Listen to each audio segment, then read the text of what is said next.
தமிழ்நாட்டுல எல்லாமே சேஞ்ச் ஆயிடுச்சு. உங்க நகையையும் சேஞ்ச் பண்ணுங்க. உங்க பழைய நகைக்கு கிராமுக்கு 150 ரூபாய் கூடுதலா வாங்கி புது நகை எடுத்துக்கோங்க. அதே கம்மி சேதாரம் தான் உங்க லலிதால மட்டும்தான். இன்று கரூர் இடைத்தேர்தல் பிரச்சாரத்திற்காக சென்றிருந்த முதல்வர் விஜய் அங்கே பல்வேறு விஷயங்களை பேசியிருக்கிறார். மீண்டும் திராவிட முன்னேற்ற கழகம்தான் அவருடைய எல்லா நடவடிக்கைக்கும் காரணம் என்பது போல பேசியிருக்கிறார். கரூர் போக முடியாமல் இருந்தது திராவிட முன்னேற்ற கழகத்தால் என்று பேசியிருக்கிறார். திருச்சி வரைக்கும் போனார் இடைத்தேர்தல் பிரச்சாரத்துக்கு, திருச்சி கிழக்கு. அப்போ பக்கத்தில் தான் கரூர் இருந்தது. இன்னைக்கு திருச்சியிலேருந்து கரூர் போன மாதிரி போயிருக்கலாம், போகல. காரணம், அவருடைய ஷோஃபா மாடல் கட்சியில் கரூர் விஜயபாஸ்கர் சேரட்டும், தன்னுடைய பதவியை ராஜினாமா செய்யட்டும், இடைத்தேர்தல் வரட்டும், பிரச்சாரத்துக்கு போகலாம் அப்படின்னு அவர் வெயிட் பண்ணியிருந்தார். இல்லை, திருச்சிக்கு போனது நன்றி அறிவிப்புக்குன்னு நீங்கள் சொல்லலாம். நன்றி அறிவிப்புக்கு போயிருந்தால் பக்கத்தில் இருக்கிற பெரம்பூருக்கு முதல்ல போயிருக்கணும், போகவே இல்லை இன்னும். ஏன்னா அந்த தொகுதி தான் அவர் இப்போ சட்டமன்ற உறுப்பினர். திருச்சிக்கு போனதுக்கு காரணம் இடைத்தேர்தல், இதை கரூர் போனதுக்கு காரணம் இடைத்தேர்தல். இனி அவர் போக போதெல்லாம் இடைத்தேர்தல் தான் போவார் அப்படிங்கிறது தான் இது எடுத்துக்காட்டுது. போனவர் இடைத்தேர்தல் பிரச்சாரத்தை விடுத்துவிட்டு பல்வேறு விஷயங்களை பேசியிருக்கிறார். அந்த ஊழல் பற்றிலாம் பேசுகிறார். அந்த மேடையிலேயே கரூர் விஜயபாஸ்கரை எழுத்தி பேசுகிறார். கரூர் விஜயபாஸ்கர் நிலைமை என்னங்கிறது எல்லோருக்கும் தெரியும். 100 கோடி ரூபாய் மதிப்புள்ள நிலப்பிரச்சனை அபகரிப்பு வழக்கில் கரூரில் தலைமறைவாக இருந்து கைது செய்யப்பட்டு வந்தவர். அவருக்காக அங்கே சி விஜயபாஸ்கர் காத்திருக்கிறார். விராலிமலை முன்னாள் சட்டமன்ற உறுப்பினர். அவருக்கு இப்போ குட்கா வழக்கில் விசாரணைக்கு வர சொல்லி நீதிமன்றம் சொல்லியிருக்குது. இவர்களை வைத்துக்கொண்டு ஊழலை ஒழிப்பன் பேசுகிறாரு. மீண்டும் மீண்டும் அவர் சொல்ல வர நரேட்டிவ் திராவிட முன்னேற்ற கழகம் தான் எல்லாத்துக்கும் காரணங்கிறது. அதே போல கரூர் நடந்த சம்பவத்திற்கு திராவிட முன்னேற்ற கழகம் தான் காரணம் என்று சொல்லியிருக்கிறார். அதில் சொல்லும்போது தெரிந்தோ தெரியாமலோ அவருடைய ஸ்கிரிப்ட் ரைட்டர் கொடுத்ததை அப்படியே பேசியிருக்கிறார். ஒரு முதலமைச்சராக ஒரு பதவியேற்றோங்கிறத இன்னும் அவருக்கு நினைவு வரல. ஆனால் அவர் எங்கள் முதலமைச்சரை சொல்கிறார், எங்கள் தலைவர் கழகத் தலைவர் தளபதி அவர்களை சொல்கிறார், நீங்கள் இன்னும் முதலமைச்சருங்கிற எண்ணத்தில் இருக்கீங்களான்னு. முதல்ல நீங்கள் முதலமைச்சர் ஆகிட்டீங்கன்னு உங்களுக்கு நினைவு வருதா? உங்களுக்கு கீழே இருக்கிற துறை காவல்துறை. அந்த காவல்துறையை இன்றைக்கு குற்றம் சாட்டி நீங்களே பேசியிருக்கிறீர்கள். ஒரு அரசியல் கட்சியை குற்றம் சாட்டுவது என்பது இன்னொரு அரசியல் கட்சி தலைவர்களுக்கு வழக்கம். ஆனால் ஒரு காவல்துறை என்பது ஒரு இன்ஸ்டிடியூஷன், அது எப்போதும் இருக்கும், யார் ஆட்சிக்கு வந்தாலும் இருக்கும். அதை நீங்களே முதலமைச்சராக இருந்துட்டு குற்றம் சாட்டி பேசியிருக்கிறீங்க. ஏற்கனவே ஆதவர்ஜுனா பேசி தான் வழக்காடு மன்றத்திற்கு அந்த பிரச்சனை போயிருக்கு. ஆதவர்ஜுனா பேசலாம். ஏன்னா அவர் ஏற்கனவே புரட்சி வெடிக்கும், ஜென்சி புரட்சி வெடிக்கும்னு ஒன்று போட்டு அதற்கு ஜாமீன் கேட்டு கோர்ட்டுக்கு போகும்போது தன்னை பற்றி ஒரு தகவல் அங்கே சொல்லியிருப்பாரு. எனவே இன்றைக்கு மீண்டும் இந்த பிரச்சனைக்கு போனால் காவல்துறையை குற்றம் சொல்லியிருக்காருன்னு போனால் அவர் அதை காரணம் சொல்லி தப்பிக்க முடியும். ஆனால் ஒரு முதலமைச்சராக பதவியேற்ற பிறகு விஜய் அவர்கள் காவல்துறையை குற்றம் சொல்வது என்பது மிக தவறான செயல், தவறான முன்னுதாரணம். இதுக்கு ரியாக்ஷன் அந்த துறையிலேருந்தே எப்படி இருக்குங்கிறத போக போக தான் பார்க்கணும். எனவே அவர் தன்னுடைய முதுகில் இருக்கிற கரையை மறைப்பதற்கு மற்றவர்களை குற்றம் சொல்வதுதான் தன்னுடைய வழக்கம் என்பது போல காவல்துறையும் காவல்துறைக்கு அன்றைக்கு ஆளுங்கட்சியாக இருந்தவர்கள் வழிகாட்டினார்கள் என்று பேசிக்கொண்டிருக்கிறார். அதே போல இன்னும் ஒரு நான் ஏற்கனவே பேட்டியில் சொன்னது போல அவருக்கு இன்னும் திரைப்படத்தை விட்டு வெளில வரல.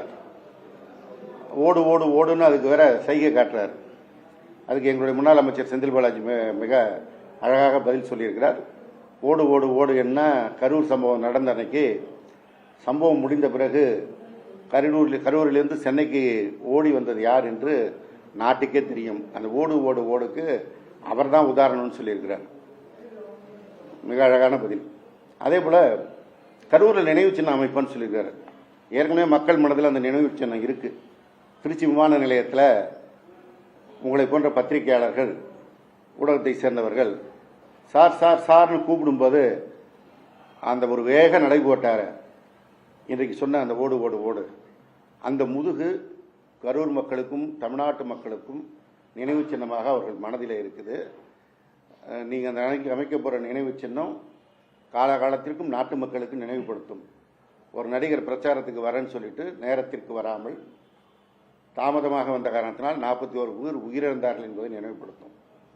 அதுக்கு வேற சொல்றார், எஸ்ஓபி போட்டாங்க, அதுவும் சும்மா சொல்ல, ஸ்டாலின் சார் அப்படின்னு அவர் எப்பயும் வழக்கமாக மேடையில் விழிக்கிறது போல அங்கேயும் அந்த விளக்கத்தை சொல்றார்.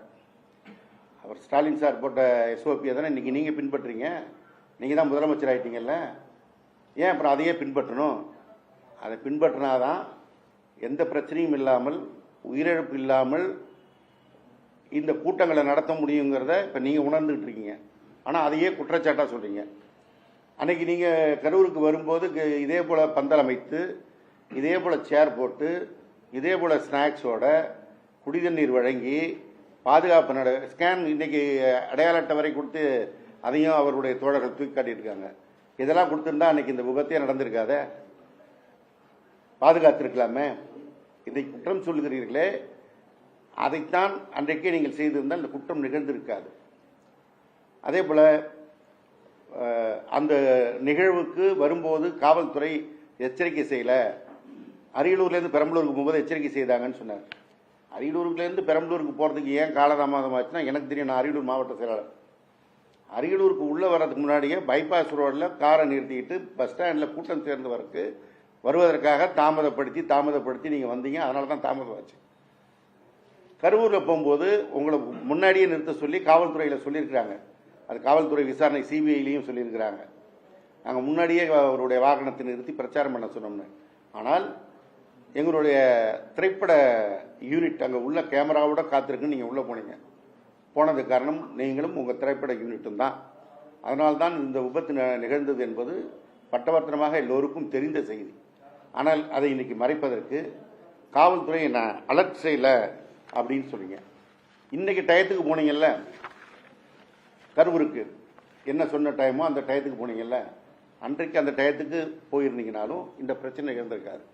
எனவே பேசுவதற்கு முன்னால் அந்த ஸ்கிரிப்டை ஒரு மனப்பாடம் பண்ணுறதுக்கு முன்னாடியே நீங்கள் மனசில் உள்வாங்கி படிச்சிருந்தீங்கன்னா இதில் சொல்கிற குற்றச்சாட்டு பூரா நம்மளே தானே இருக்குது அப்படிங்கிற எண்ணம் உங்களுக்கு ஏற்பட்டிருக்கும். ஆனால் நீங்கள் அதை மனதில் வாங்கி படிக்கல.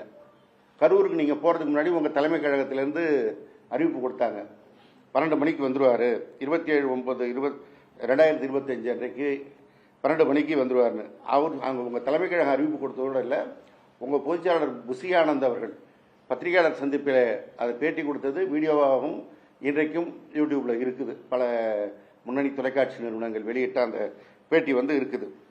எனவே எல்லா விதத்திலையும் பார்த்தா நீங்கள் உங்கள் சைடில் வச்சிருக்கிற தப்பை பூராவும் மறைத்து விட்டு மீண்டும் மீண்டும் கரூர் சம்பவம் திராவிட முன்னேற்ற கழகம் உங்கள் மீது குற்றம் சுமத்தியதுன்னு சொன்னீங்க. சட்டமன்றத்தில் வேற எங்களுடைய தலைவர் பேசினார்னு சொன்னீங்க.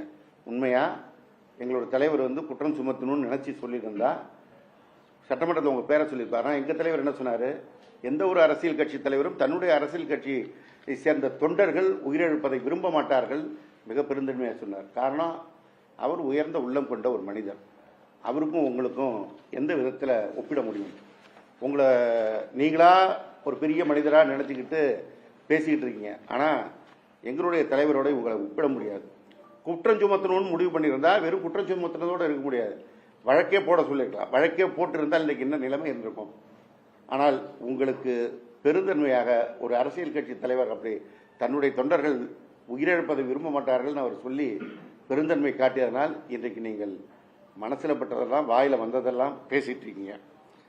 அடுத்தது ஒரு வசனம் சொல்லியிருக்கீங்க, எவ்வளோ உயரத்திற்கு சென்றாலும் மனதிற்கு ஏற்பட்ட காயங்களை மறக்க முடியாது. நிறைய வழிகள் காயங்களை தாண்டித்தான் வந்துள்ளேன். என் வாழ்வில் அதிக வழி காயம் கொடுத்தது கரூர் சம்பவம் தான். மக்களை சந்திக்கவும் மக்களிடம் பேசவுமே கரூருக்கு வந்தேன் அப்படின்னு சொன்னவர் வந்தது எத்தனை நாள் கழிச்சு? அந்த சம்பவம் நடந்து 285 நாள் கழித்து. அப்போதான் எங்கள் திராவிட முன்னேற்ற கழக ஆட்சி உங்களை போக விடாமல் தடுத்ததுன்னா உங்கள் ஆட்சி அமைந்து 2 மாதம் ஆகுது. முன்னாடியே போயிருக்கலாமே, போகல. அந்த காயம் வழியெல்லாம் அது அப்படியே இருந்ததா அந்த 285 நாளுன்னு கேட்டால், இடையில உங்களுடைய மனதிற்கு பிடித்தவர்கள் வீட்டு கல்யாணத்தில் சிறப்பாக கலந்துக்கிறீங்க. 2026 பிப்ரவரி 9 ஒய்.எஸ். சுனில் ரெட்டியோட மகன் சாகில் மற்றும் வேதிகா ஜோடியோட திருமண வரவேற்பில் கலந்துக்கிட்டீங்க. 2026 மார்ச் 5ஆம் தேதி சினிமா தயாரிப்பாளர் கல்பாத்தி சுரேஷோடைய மகன் திருமண வரவேற்பில் கலந்துக்கிட்டீங்க. அப்புறம் டிசம்பர் 27 உங்களுடைய திரைப்படமான ஜனநாயகனுடைய திரைப்பட இசை வெளியீட்டு விழா மலேசியாவில் நடந்த போய் கலந்து கொண்டு மிகுந்த மகிழ்ச்சியோடு நடனமும் ஆடினீர்கள். ஆனால் உங்களுக்கு மனதிலே வலியும் காயமும் கரூர் போகிற வரைக்கும் இருந்ததுன்னு சொல்கிறீங்க. அப்புறம் உங்கள் பிறந்த நாளை மிக சிறப்பாக கொண்டாடினீங்க. இதெல்லாம் செஞ்சுக்கிட்டு எனக்கு மனதில் வலி இருந்தது, காயம் இருந்தது, நான் கரூர் வந்து தான் இதெல்லாம் ஆற்றிக்கிறேன்னு சொல்கிறது ரொம்ப டீ ஆத்துறீங்கன்னு மக்களுக்கு தெரியும். ஒரு முதலமைச்சராக வந்த ஒருபாடு முதலமைச்சருக்கான தகுதியோடு பேசுவதை விடுத்து மற்றதெல்லாம் பேசுகிறீங்க. உங்கள் ஆட்சி அமைந்த பிறகு என்னென்ன செஞ்சுருக்கோன்னு ஒரு சில திட்டங்களை அப்படி மேலோட்டமாக அப்படி போயிட்டே இருந்தீங்க. பெண்கள் பாதுகாப்பை தானே வந்து திராவிட முன்னேற்ற ஆட்சியில் நீங்கள் மிகப்பெரிய குற்றமாக சுமத்தினீர்கள். அந்த பெண்கள் பாதுகாப்பிற்கு இந்த ஆட்சியில் நீங்கள் என்ன நடவடிக்கை எடுத்தான்னு சொல்ல முடியுமா? சொன்னால் உங்கள் கட்சி ஸ்ரீவைகுண்டம் எம்எல்ஏ விஜய் சரவணன் அவருடைய வழக்கே உங்களுக்கு பதில் சொல்ல வேண்டிய இடத்திற்கு வரும். மிக தெளிவாக உங்கள் கட்சியை சேர்ந்த ஒரு பெண் அவர் மீது வழக்கு கொடுத்து ஊடகங்களில் பேட்டி கொடுத்து அவர் மீது நடவடிக்கை எடுக்க வேண்டும் என்று வலியுறுத்துகிறார். ஆனால் யாரும் அதை பற்றி வாய் திறப்பதில்லை. உங்கள் கட்சியில் வேற பத்திரிகை தொடர்புக்குன்னு சில மந்திரிகளை வச்சுருக்கீங்க, அவங்க இது குறித்தும் பேசுவதே இல்லை. இப்போ கடைசியாக என்ன ஆச்சு, விஜய் சரவணனுக்கு துப்பாக்கி அந்த போலீஸ் பாதுகாப்பு போட்டீங்க. அவர் துப்பாக்கி தூக்கிட்டு போய் லாரி டயரத்தை செக் பண்ணிட்டு இருக்கிறாரு. ஒருவேளை இது போன்ற சம்பவங்கள் தொடர்ந்து ஏற்கனவே அந்த பெண் போல இன்னும் ஏதாவது சம்பவம் புகார் வந்துடக்கூடாதுன்னு நினச்சி நீங்கள் போலீஸ் பாதுகாப்பு கொடுத்து அந்த பெண்களுக்காக கொடுத்தீங்களோ என்னமோ. அப்படி இருந்தால் நாங்களே அதை வரவேற்க வேண்டியதுதான்னு வச்சுங்களேன். முதல்ல உங்கள் கூட்டத்தில் இருக்கிறவங்க என்ன பண்ணுறாங்கன்னு பாருங்கள். இங்கே ஆலந்தூரில் ஒரு பகுதிச் செயலாளர் வேம்புடி அவர் மீது ஒரு பெண் வழக்கு கொடுத்துருக்கிறார். சேலத்து மணிகண்டன், இப்படி பட்டியலை போட்டுக்கிட்டே போகலாம். இப்படி உங்களுக்கு எதை சொல்லி நீங்கள் ஆட்சிக்கு வந்தீர்களோ அதை சரியாக செய்தீர்களான்னு முதல்ல பாருங்கள். அதை செய்யலை. ஊழல் வழக்கில் சொல்லணும்னா இன்றைக்கி தமிழ்நாடு முழுவதும் சந்தி சிரிக்குது வழக்கறிஞர் நியமனத்தில் என்ன நடந்திருக்குங்கிறத. திராவிட முன்னேற்ற கழகம் முதல்ல குறை சொல்ல வரல. உங்கள் தாவேக கட்சியை சேர்ந்த ஒரு பெண் வழக்கறிஞர் ஞானசௌந்தரிங்கிறவங்க வழக்கு தொடுக்கிறாங்க. இதற்கு இவ்வளோ பணம் வாங்கியிருக்கிறாங்கன்னு. அந்த ஞானசௌந்தரி மாத்திரமல்ல, இப்போ ஒவ்வொரு மாவட்டத்திலும் மாவட்ட ஆட்சியரிடத்தில் போய் அந்த மாவட்டத்தில் இருக்கின்ற வழக்கறிஞர்கள் புகார் கொடுத்துக்கிட்டு இருக்கிறது தொடர்ந்து காட்சியாக இருக்குது. இன்றைக்கு திராவிட முன்னேற்ற கழகத்தின் சார்பாகவும் லஞ்ச ஒழிப்புத்துறையில் புகார் கொடுக்கப்பட்டிருக்கு. உங்கள் ஊழலற்ற ஆட்சிக்கு வேற சாட்சியெல்லாம் வேணாம், உங்கள் வழக்கறிஞர் அரசு வழக்கறிஞர் நியமனமே போதுங்கிற நிலைமை தான் இருக்குது. அதே போல் வேலூரில் செங்கல் சூளைக்கு மாதம் லஞ்சம் கொடுக்கணும்னு கேட்டது உங்கள் நிர்வாகி, நீங்கள் தான் அவங்க மேலே நடவடிக்கை எடுத்துருக்கீங்க. இங்கே திருவொற்றியூரில் உங்கள் வட்டச்செயலாளர் ராகுல்ங்கிறவர் வீடு கட்டுறதுக்கு ஒரு பெண்ணிட்ட 50,000 பணம் கேட்டார்னு புகார் வருது. இப்படி உங்களுடைய நிர்வாகிகள் எல்லா இடங்களிலும் ஊழல் குற்றச்சாட்டுகளோடு இன்றைக்கு பொதுவெளியிலே வந்து அம்பலப்பட்டு நிற்கின்ற அந்த காட்சி.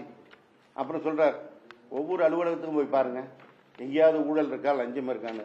அது அரசு அலுவலகம்லாம் விடுங்க, பனையூர் கட்சி ஆஃபீஸில் அந்த சனிக்கிழமை நின்னாலே போதும். சி விஜயபாஸ்கர் வராரா, எம் விஜயபாஸ்கர் வராரா, எம்ஆர் விஜயபாஸ்கர் வராரா, இல்லை கடந்த காலங்களில் இருந்த அமைச்சர்கள் உடுமலை ராதாகிருஷ்ணன் வராரான்னு.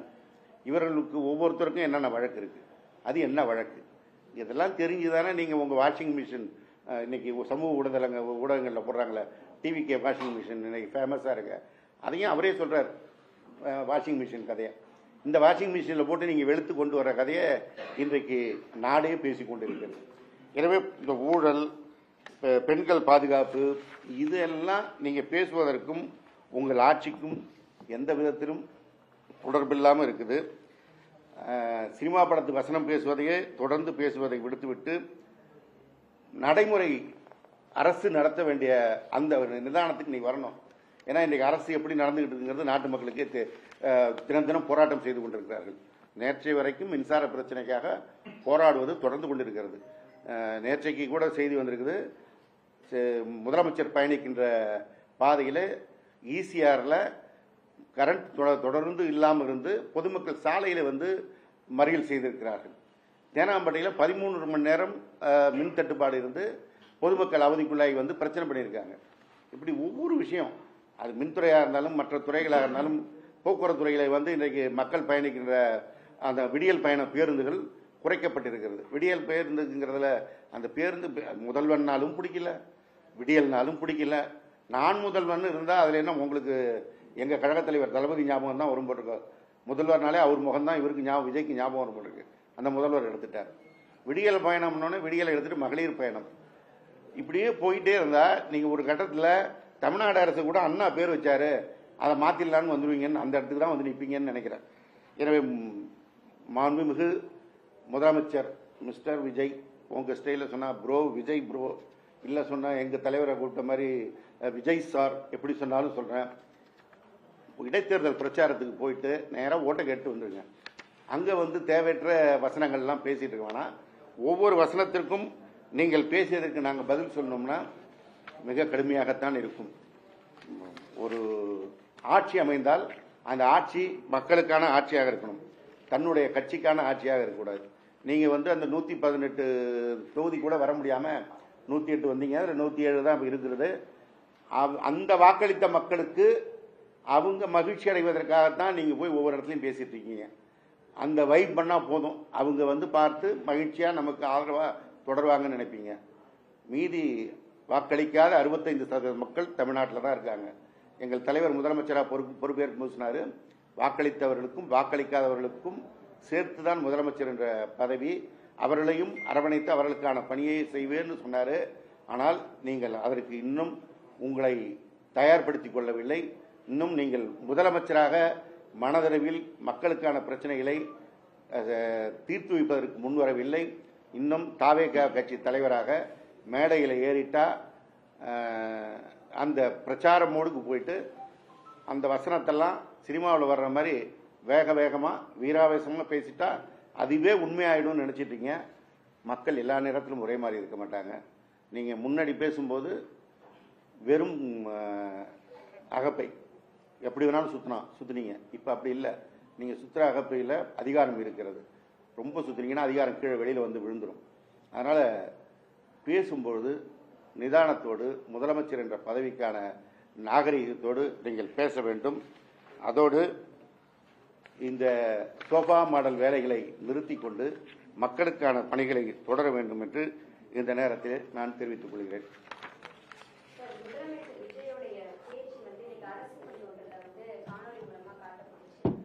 தொடர்ந்து பள்ளிக்கல்வித்துறையில மாணவ மாணவிகள் இது மூலமா ஒரு அசௌகரியமான ஒரு சூழலை சந்திக்கிறது ஒரு தொடர்கதையா இருக்கு. இதை பத்தி உங்களோட கருத்து?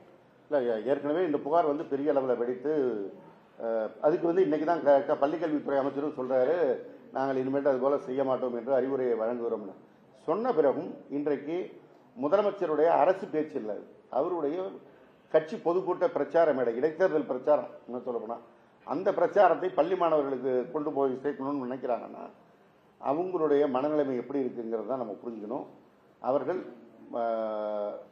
மாணவர்கள் எப்படி தேர்தலின் போது குழந்தைகளை உங்கள் பெற்றோர்கிட்ட சொல்லுங்க, அழுது ஓட்டு கேளுங்கன்னு சொன்னாரோ அதே மனநிலைமையில இப்பவும் எதிர்கால தலைமுறையை அரசியல் மயப்படுத்த தன்னுடைய அரசியல் படுத்த நினைக்கிறார்.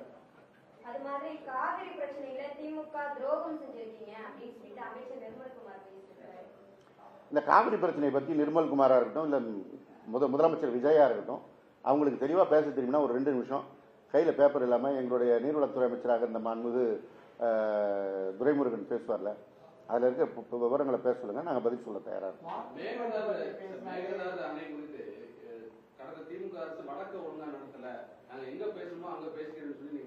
எங்க பேசுவாரு? எங்கேயுமே பேசுறது இல்லையே, பேச வேண்டிய இடங்களில் பேசுவதே இல்லை. பிரதமரை பார்க்க போனால் 2 நிமிஷத்தில் வெளில வராரு. சட்டமன்றத்தில் வந்தால் அங்கே கேள்வி கேட்கும் போது பேசுவதில்லை, தன்னுடைய பதிலுரையின் போது தான் பதில் சொல்றாரு. இப்போ பொதுக்கூட்ட மேடைகளில் மட்டும்தான் அவர் வீராவேசமாக பேசுறாரு. இதில் வேற அவர் வந்து சட்டமன்றத்தில் வந்து திமுக வெளிநடப்பு செய்த ஒரு விமர்சனம் வேற வச்சிருந்தாரு. கதவுகளெல்லாம் இழுத்து சாட்டி விட்டு தான் பேச வேண்டும் போடுறேன். ஒரு சட்டமன்ற ஜனநாயக மரபு தெரியாமல் ஒரு முதலமைச்சராக அவர் இருக்கிறாருங்க தான் சொல்லணும். தெரியாமல் முதலமைச்சராக வந்திருக்கலாம், அது தவறு இல்லை. வந்த பிறகு நான் ஏற்கனவே பல முறை சொல்லிட்டு இருக்கேன், ஒரு முதலமைச்சர் எப்படி செயல்பட வேண்டும் என்று கடந்த காலங்களில் இருந்த முதலமைச்சர்களுடைய நடத்தையை பார்த்து தெரிந்து கொள்ளணும். எதிர்க்கட்சி என்றால் அவர்கள் கருத்துக்களை வைப்பார்கள், கருத்துக்களை வைக்க நீங்கள் இடம் தராவிட்டால் வெளிநடப்பு செய்து வெளியிலே சென்று ஊடகத்தில் அந்த கருத்தை சொல்லதான் செய்வார்கள். இதுதான் சட்டமன்ற மரபு, ஜனநாயகம். அதை கிண்டல் பண்ணுறாரு, கதவை இழுத்து சாத்திட்டு. நான் திருப்பி கேட்குமா? நீங்கள் இனிமேட்டு ஊடகத்துக்கு பதில் சொல்லாமல் போறீங்களா? கதவை இழுத்து சாத்திக்கிட்டு ஊடகத்திற்கு பதில் சொல்லுங்கள் என்று கேட்டால் உங்களால் பதில் சொல்ல முடியுமா? நீங்களே எத்தனை முறை அவருக்கு வந்து இங்கே ஒவ்வொரு மாவட்ட தலைநகரில் ஆரம்பித்து இந்திய தலைநகர் டெல்லி வரைக்கும் சார் சார் சார்னு ஊடகத்தை சேர்ந்தவர்கள் குரல் எழுப்பதை பார்க்குறோம். எங்கேயாவது திரும்பி பார்க்குறாரா? அவர் யாருக்கும் கேள்வி பதில் சொல்ல மாட்டாராம். ஆனால் அவர் மற்றவங்க மட்டும் அவருக்கு பதில் சொல்லணுமா? எந்த பிரச்சனைக்காவது அவர் வாய் திறந்து பதில் சொல்லிருக்காரா? அவங்களுடைய சட்டமன்ற உறுப்பினர்கள் ஸ்ரீவிகுண்டம் எம்எல்ஏ பற்றி புகார் வந்திருக்கு.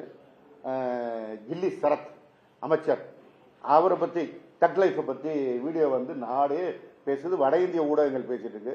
யாராவது வாய் திறக்கிறாங்களா? அவங்க எதுக்கும் வாய் திறக்க மாட்டாங்க. ஆனால் எதிர்கட்சிகள் மாத்திரம் இவங்க பேசுனதுக்கெல்லாம் பதில் சொன்னாங்க.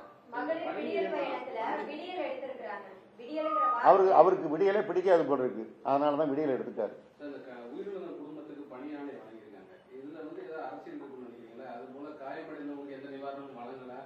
அதாவது ஒரு இது போன்ற நிகழ்வு நடக்கும்போது நடக்கக்கூடாதுங்கிறது தான் எல்லோருடைய எண்ணமும்.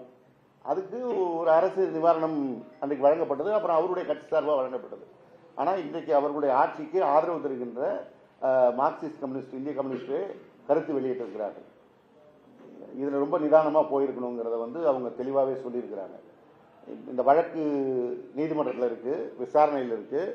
இந்த நேரத்தில் அவர்களுக்கு பதவி கொடுத்தால் அது எப்படி? இன்னொன்று, ஒரு அரசு நிகழ்ச்சியில் ஒரு கட்சி நிகழ்வில் உயிரிழந்தவர்களுக்கு அரசு பதவி கொடுப்பது என்பது என்ன மாதிரி விளைவுகளை ஏற்படுத்தும்? நாளைக்கு யோகி பாபு போகிறாரு, அவரை பார்க்க கூட்டம் கூடுது, கூட்டம் கூடுற இடத்துல ஏதாவது ஒன்று நடந்துச்சுன்னா அதுக்கு அரசு சார்பாக செஞ்சுருவாரா?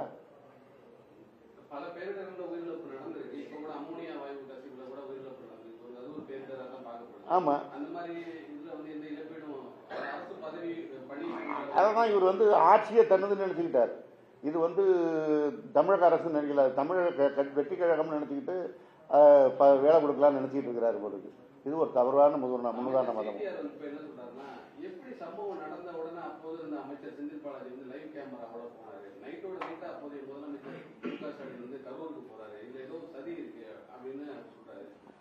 அதாவது கரூர் சட்டமன்ற உறுப்பினர் செந்தில் பாலாஜி ஒரு சட்டமன்ற உறுப்பினர், அவங்களுடைய பகுதியில் இது போன்ற ஒரு நிகழ்வு நடந்தால் உடனே போய் நிற்கிறது எல்லோருக்குமான வழக்கம். அதுதான் முறை, மனிதாபிமானம்.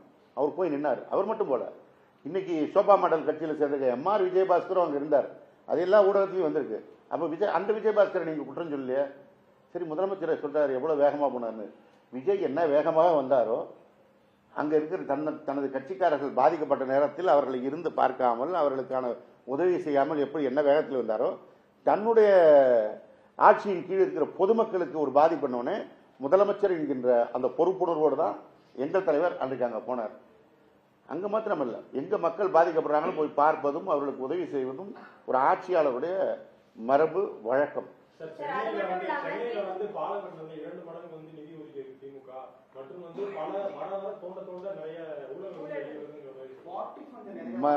மறைந்த ஜெயலலிதா அவர்கள் வந்து இதே போல மேம்பாலத்திற்காக பல்வேறு வழக்குகளை தொடுத்தார்கள்.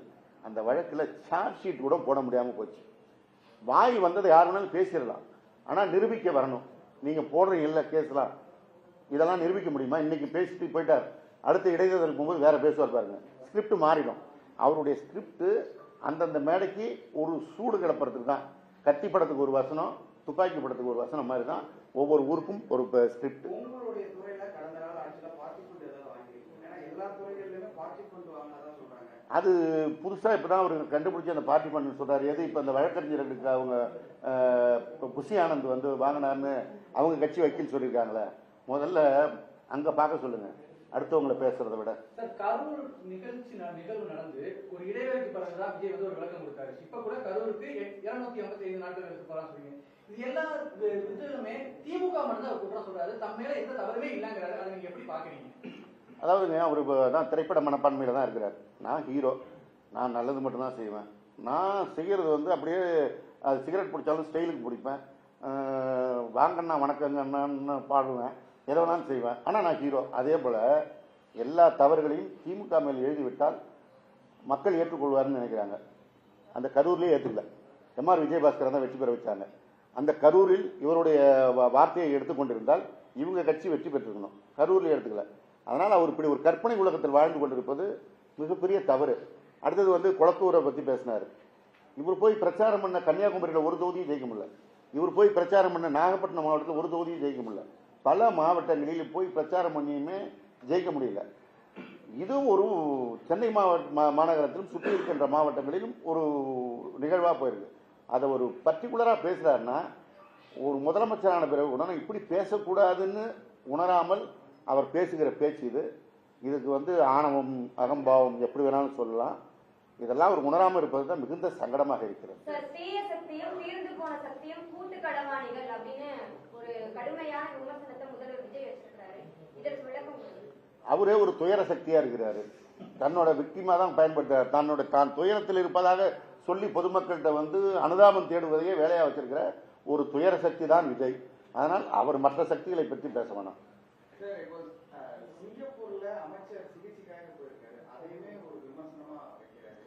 சார்,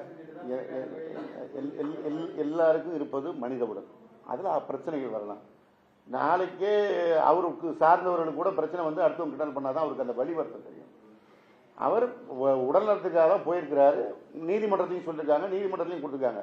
அப்புறம் அவர் வந்து அந்த பொதுக்கூட்ட மேடையில் பேசுறாருன்னா எந்த பிரச்சார மனநிலைமையில் இருக்கிறாருங்கிறது தான் காட்டுது. வட இந்தியாவில் இருக்கிறவங்க ஏதாவது ஒரு தென்னிந்திய மொழியை கத்துக்கணும், அதே மாதிரி தென்னிந்தியாவில் இருக்கிறவங்க ஏதாவது ஒரு வடமொழியை கத்துக்கணும் அப்படின்ட்டு ஆளுநர் அர்லேகர் பேசியிருக்கிறாரு. தொடர்ந்து பொறுப்பு ஆளுநராக இருக்கக்கூடிய அர்லேகர் தமிழகத்தினுடைய அரசாட்சிகள்லையும் அதிகாரிகளுடையும் பேசக்கூடிய அந்த நிகழ்வுகளை பார்க்க முடியுது. ஆளுநரினுடைய செயல்பாடு எதை நோக்கி போயிட்டு இருக்கு நீங்க பாக்கலாம். இந்த ஆளுநர் கடந்த ஆளுநர் ஆர் என் ரவி வழியை பின்பற்றுகிறார்.